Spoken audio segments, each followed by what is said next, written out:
A day in my life. Nagpa-practice tayo mag-speak ng Arabic. Inaaral ko talaga to guys para maipasa natin yung OWA exam natin. Napakahirap ang Arabic, nakakabulol. Ayan po pala yung mga sinusulat ko. Minimemorize ko to lahat.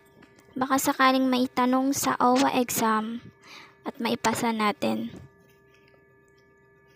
Kaya ngayon, mag-start tayo ng Arabic numbers. 1 up to 10 lang muna.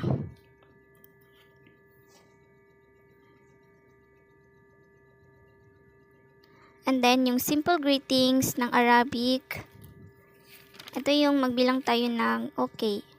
Sifr, Wahid, Itnain, Talata, Arba'a, Kamsa,